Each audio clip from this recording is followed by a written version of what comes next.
Fáilte of Glare, what is the crack? We're going to talk about the squat today, and we're going to go through footwear and also a heel plate. Okay, so we're going to talk through a couple of things. First off, footwear.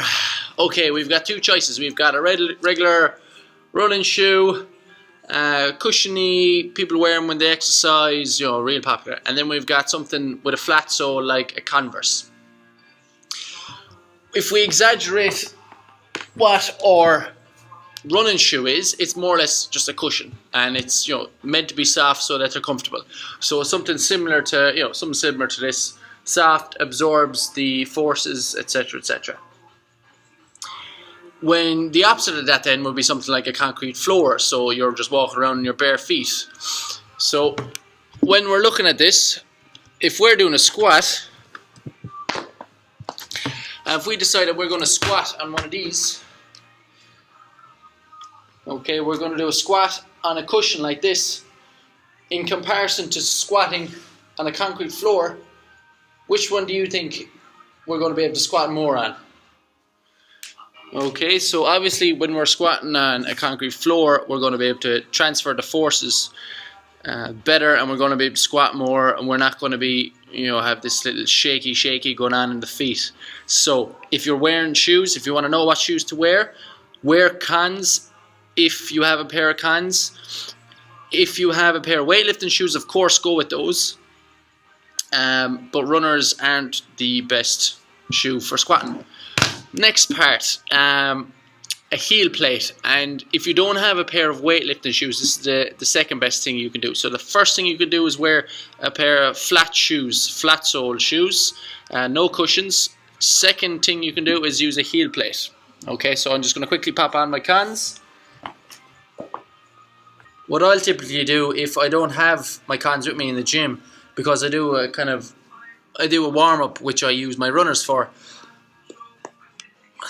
When I do my warm-up, normally I'm wearing my runners, but if I don't have my cons with me in the gym, I'll normally just do my squats in my bare feet. Okay, and I'll do my deadlifts in my bare feet as well. Everything else you can more or less do with your runners if you're wearing runners. And no, I'm not a rep for Converse shoes, no. Even though I could do with a new pair.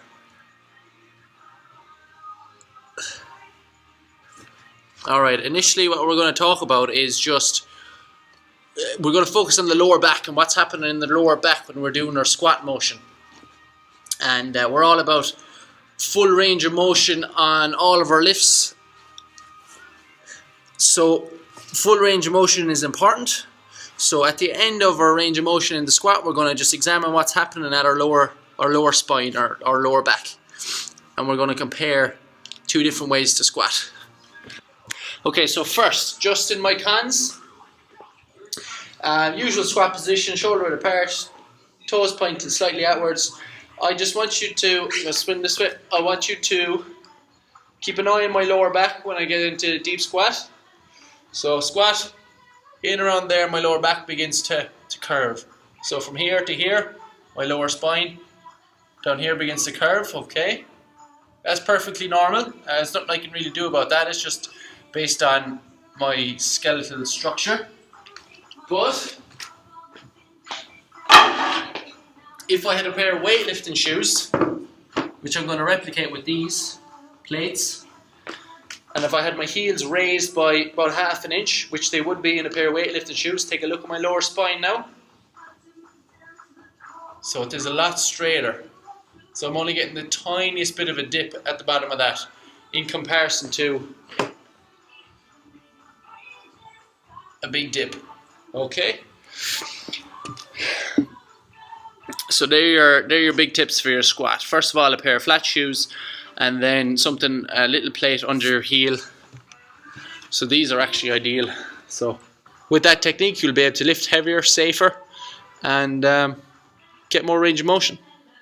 If you liked the video, please do subscribe. Páirteach in our broad, agus briste gevla.